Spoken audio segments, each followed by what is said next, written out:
Fate had already cast its die the moment Achilles was born, a child of prophecy, blessed with divine strength but cursed with a hidden weakness.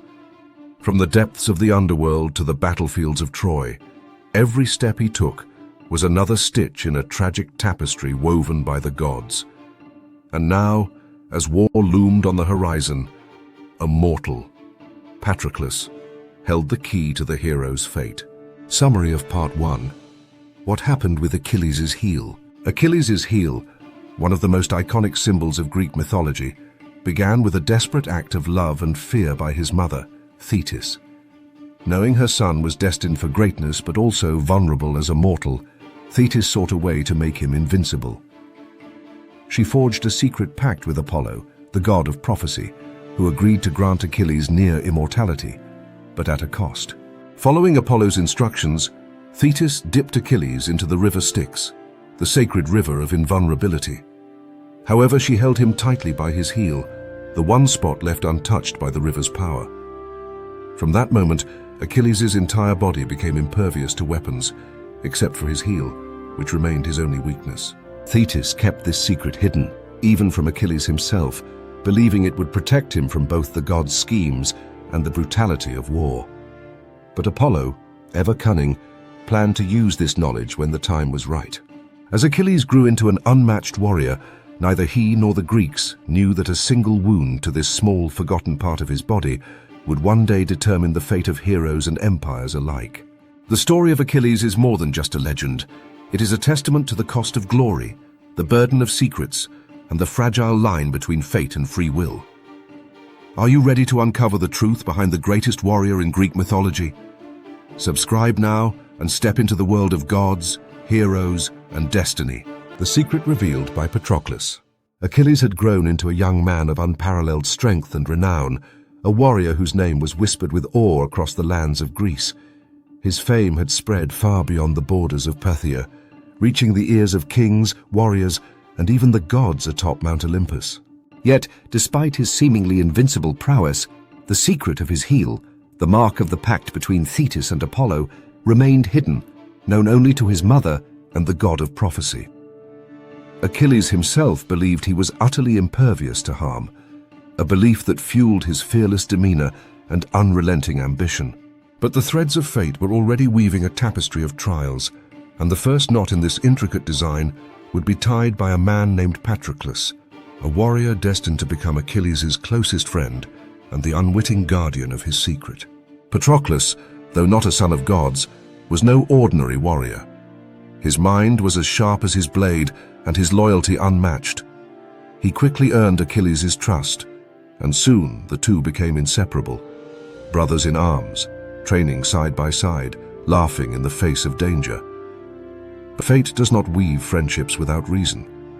Patroclus would soon uncover a truth that would forever change how he saw his friend, and Achilles' greatest secret would be placed in his hands. The meeting of Achilles and Patroclus. Patroclus was a warrior of humble origins, born in the rugged hills of Thessaly, far from the grandeur of royal courts or the divine lineage of heroes like Achilles. He was not blessed with the ichor of gods, nor did he possess the beauty or charisma that drew crowds to Achilles' side. But what Patroclus lacked in divine favor, he made up for in loyalty, courage, and an unyielding sense of honor. He had risen through the ranks of the Myrmidons, the elite warriors of Phthia under King Peleus, through sheer determination and slay. Patroclus was a man of few words, his weathered face and scarred hands telling the story of countless battles fought not for glory, but for survival. Their paths crossed during a skirmish on the northern borders of Phthia, a minor conflict sparked by raiders from a neighboring kingdom. Achilles, eager to prove his mettle and add to his growing legend, led a contingent of Myrmidons into battle. Patroclus, already a respected captain among the troops, fought alongside him. The raid was swift and brutal, with Achilles charging into the fray like a tempest, his spear cutting through enemies as if they were blades of grass. Patroclus, though less flamboyant, fought with a quiet efficiency, his sword a steady rhythm against the chaos of battle. It was during this skirmish that Achilles first took notice of Patroclus.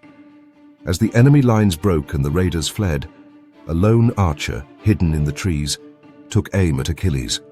The arrow flew true, aimed at his chest, but Patroclus, with reflexes honed by years of combat, leapt forward and deflected the shot with his shield. The arrow glanced off harmlessly, and Achilles, unscathed, turned to Patroclus with a grin. "You have quick hands, warrior," Achilles said, his voice carrying the confidence of a man who believed himself untouchable. "What is your name?" "Patroclus, son of Dymas, my lord," Patroclus replied, bowing his head slightly. He was not one for flattery or grand gestures, but he could not help but feel a flicker of admiration for the young hero whose name was already becoming legend. "Patroclus," Achilles repeated, as if testing the weight of the name. "You fight well. Stay close to me, and we shall win many victories together." From that moment, a bond began to form between the two men, though it was not yet the deep friendship it would become. For Achilles, Patroclus was a reliable soldier, a man whose loyalty and slay made him a valuable ally. For Patroclus, Achilles was both an inspiration and a mystery, a warrior who seemed to defy the very laws of mortality. But neither could have foreseen the pivotal moment that would bind their fates together, a moment that would hinge on the secret of Achilles' heel. The battle before Troy. The true test of their bond and the revelation of Achilles' secret came not in the grand war at Troy, but in a battle that preceded it, a conflict that would set the stage for the epic struggle to come. The origins of this battle lay in the growing tensions between the Greek kingdoms and the city of Troy, fueled by the abduction of Helen, the wife of Menelaus, by Paris, prince of Troy. While the Greek kings gathered their forces and debated strategies, smaller skirmishes erupted along the Aegean coast as both sides tested each other's strength. One such conflict occurred on the island of Tenados, a strategic outpost near Troy, where a Trojan force had entrenched itself to disrupt Greek supply lines. Achilles, now a commander of the Myrmidons, was tasked with leading an assault on Tenados to clear the way for the main Greek fleet. Patroclus, ever loyal, served as his second-in-command, organizing the troops and ensuring their readiness. The Myrmidons landed on the island under the cover of night, their black ships gliding silently through the dark waters.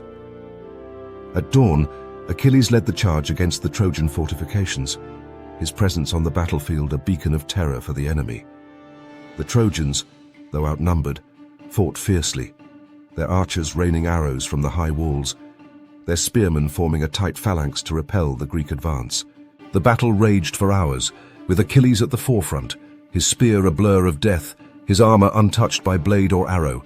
Patroclus fought nearby, his sword carving a path through the enemy ranks, his shield raised to protect his comrades. The Trojans, realizing they could not match Achilles in open combat, resorted to cunning. A group of archers, positioned on a hidden ledge, took aim at Achilles, hoping to fell the seemingly invincible warrior. Their leader, a Trojan captain named Euryalus, had heard whispers of Achilles' invulnerability, but refused to believe in such tales. "No man is truly invincible," Euryalus muttered to his men. "Aim for his heart, his head, anywhere. Find his weakness." As Achilles stormed the Trojan lines, cutting down foes with effortless grace, the archers loosed their arrows. The first volley missed, deflected by Achilles' shield or glancing off his divine armor.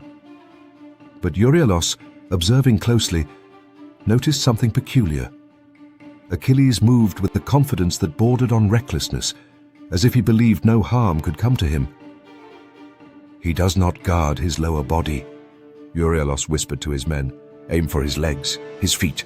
Force him to falter." The archers adjusted their aim, and a second volley flew toward Achilles. Patroclus, fighting a dozen paces away, caught sight of the arrows out of the corner of his eye. Time seemed to slow as he realized their trajectory.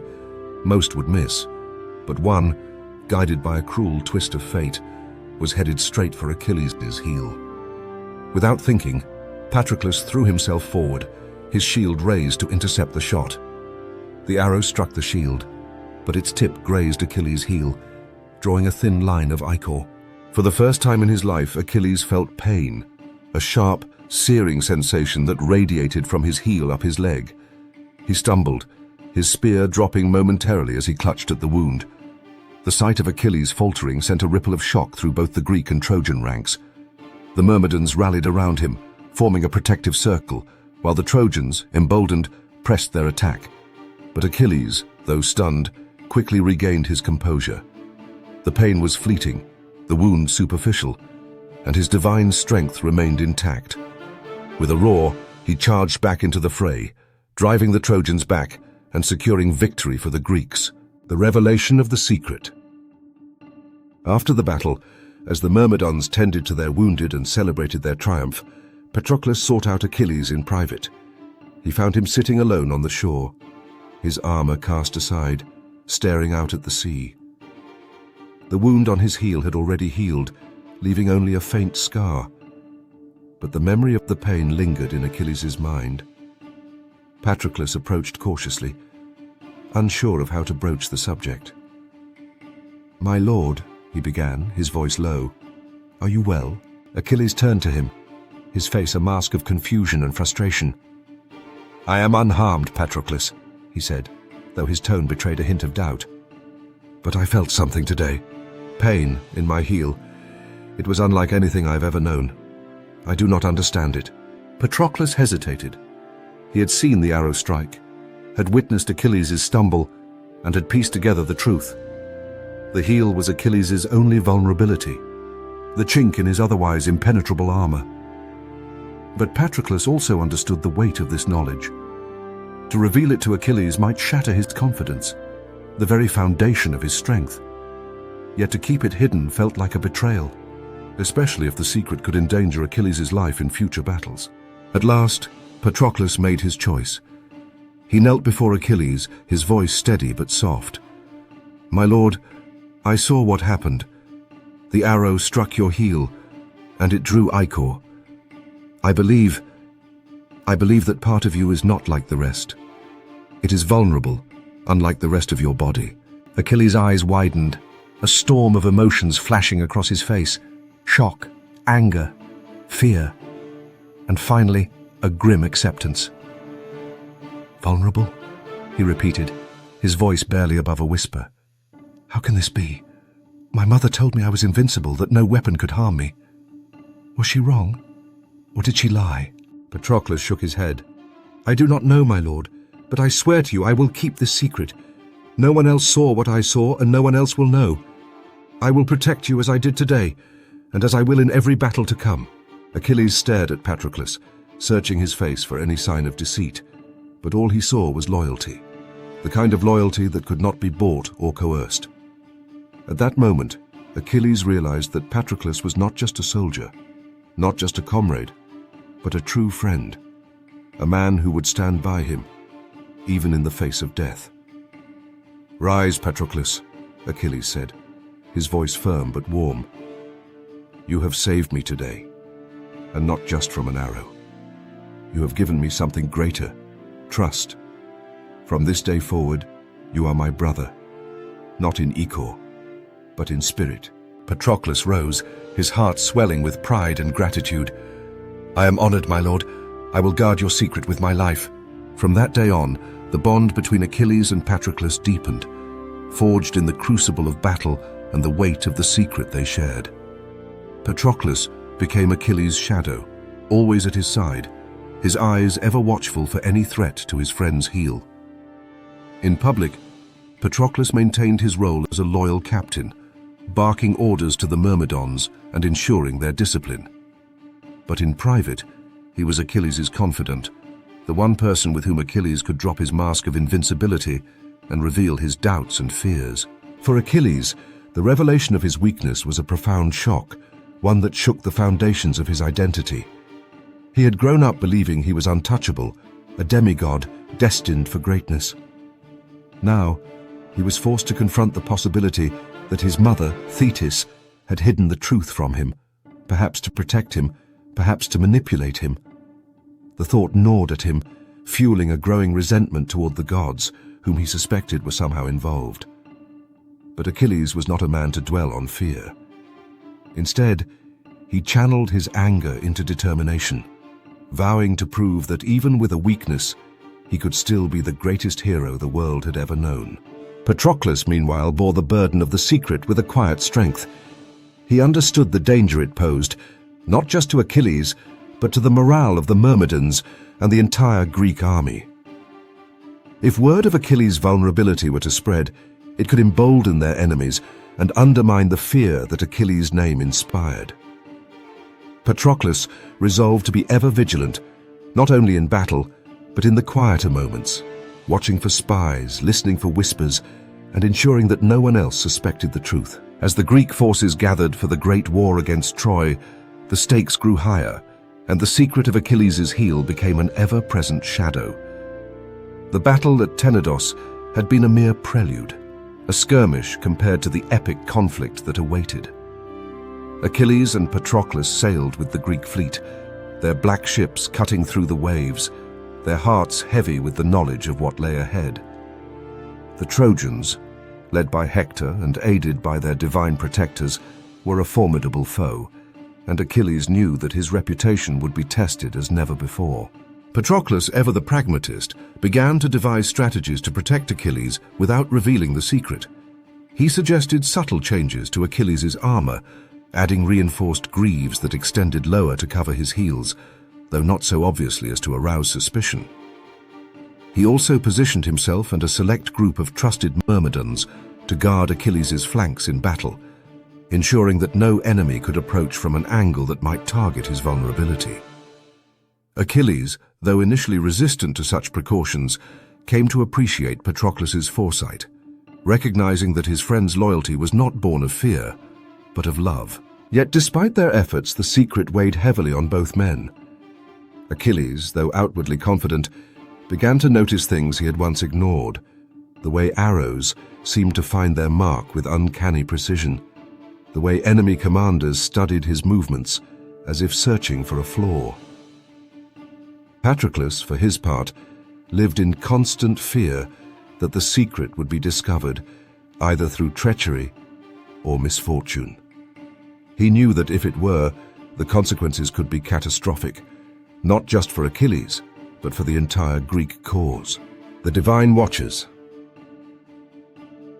Unbeknownst to Achilles and Patroclus, their actions were being observed from afar by the gods of Olympus. Thetis, ever watchful of her son, sensed a change in him, a shadow of doubt that had not been there before. She suspected that the secret of his heel had been uncovered, though she did not know by whom. Torn between her desire to protect Achilles and her fear of breaking her pact with Apollo, Thetis chose to remain silent, praying that her son's strength and the loyalty of his allies would be enough to safeguard him. Apollo, meanwhile, watched with a mixture of amusement and calculation. As the god of prophecy, he had foreseen the moment when Achilles' heel would be struck, but he had not anticipated Patroclus' role in the unfolding drama. The mortal's loyalty intrigued him, for it was a variable he had not accounted for in his visions. Apollo began to see Patroclus not just as a minor player, but as a potential obstacle, or perhaps a tool in his plans. For now he chose to observe, waiting for the moment when he would intervene, when the arrow guided by his hand would test the limits of Achilles' invincibility and the strength of his friendship with Patroclus. End of Part 2.